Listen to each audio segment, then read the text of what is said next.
And now, The Bonfire with Big J. Oakerson and Dan Soder. And it was so weird. Yeah, Howard Stern told a story of like them coming, him and his wife, time going to this kid's birthday party, and like they didn't eat. So when they served them cake, their big thing was they smell the cake and then they put it in their mouths and spit it out or something like that. Like that's their way they don't actually eat it because the carbs or whatever. Dumb. I'm like, what a weird thing to do at a birthday. I'm like, don't take the cake. Yeah. Don't make a spectacle of yourself at a party. But they do that with other things. Like there's like religions where what's it called? Where they just like stick their dick in a pussy and they're like, don't move. This doesn't count unless I move. Like Mormons do that. Really? Yeah, like Mormon teenagers, they'll do like a thing where because I'm from Colorado and there's like there's much more Mormons than there are like Jewish people around us. But some of the Mormons would like do this thing with like look it up. I forget what it's called. There's a word for it where they like. You like stick your dick in the girl, but it's called soaking, right? Yes, that's what it's called. It's called soaking. Yeah, and they like stick their dick in and they don't move. I'm gonna soak it. Yeah, how crazy is that? That is very, very weird. That's so stupid. What do you do? You just look at each other and say things like, "It's warm." Like it's really warm. Yeah. It's rough. It's rougher in here than I thought. Oh, don't move. Did you just move? Wait, I can't tell. Am I shrinking inside of you? What? It's like I don't understand because that's religion tells him to do that. Yeah, that's like the way. So like, that God's gonna see that and be like, "You got me." Yeah. I was gonna say, those are the rules. You read the small print. Yeah.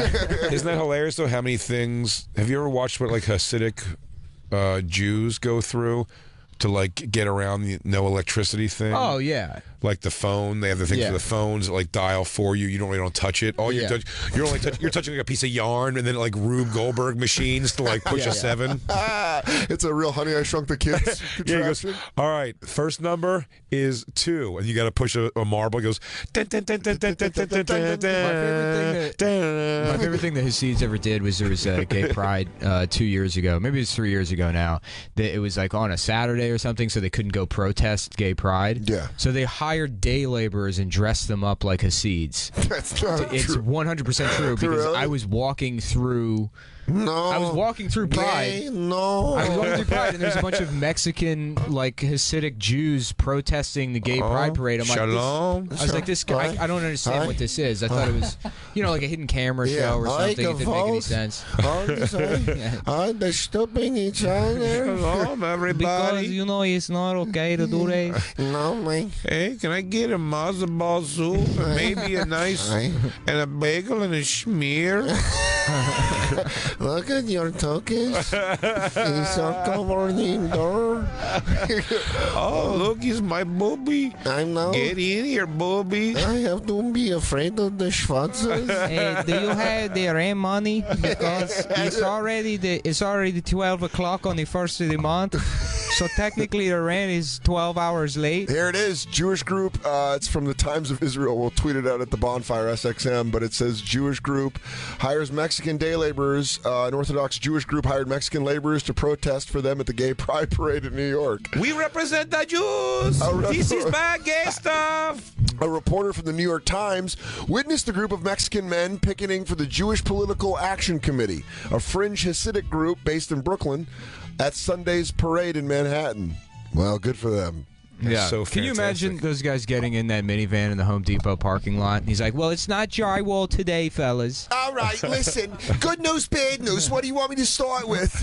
Bad news is you're going to have to wear this very uncomfortable woolly clothing. Okay, they're plain and simple. You go in, you make some moves, you scare the Jews, you tell them the Jewish people are here, the gays run, they go home and do whatever they do in their fishnicket closets and sucking each other's schmeckles and eating, and over there, and eating out. I want you to scare the shit out of them. What do you do? Sneak up on them. I want you to walk up to the fudge packers and you say to them, get your schmeckles out of each other's tuckuses. Stop dancing around and get back in your closets. It's very simple. Live in the closet. It's a big closet. Do you understand? Stay there. Do you understand what I'm saying? I think so. I don't know. They seem like good people. Dude, that is so fucking funny to hire people to protest for you. the funniest thing anyone has ever done. And it's, I mean, they're the best at comedy. He goes, Anytime Jews claim to be the best at comedy, you go, you're right. This is it. This is the pinnacle. This is blazing saddles for me. It doesn't get any better than this. At the Bonfire SXM to see the day laborers. I mean, Man, that is why God, and then they don't spell God, sent AIDS to punish male gays. He goes, and it's delivered right here in me. Yeah. He goes, you walk up to interview him, you go, do you actually believe in this? He goes, I don't know. Yeah. See? I just do this so I can get my Winnie the Pooh denim jacket back from the hairy man that took it from me. I don't know. Mr. Fleischman told me I could stop building his pool for one day to come out here. He goes, I'll tell you this, I'll be back with a snack at sundown.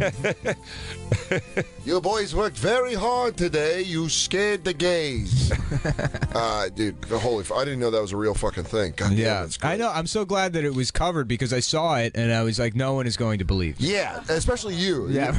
Like, if you walked around being like, dude, I'd be like, all right, sure, Mullen. There's day laborers dressed as hostage. So he goes, all right, let's not get so... Stop pushing your agenda. Right. No, that's like something I would pitch that would result in me not being asked back to write on a show. You go, what? Maybe the last sketch I ever came up with. He became problematic when he said that Hasids would hire day laborers to protest gays.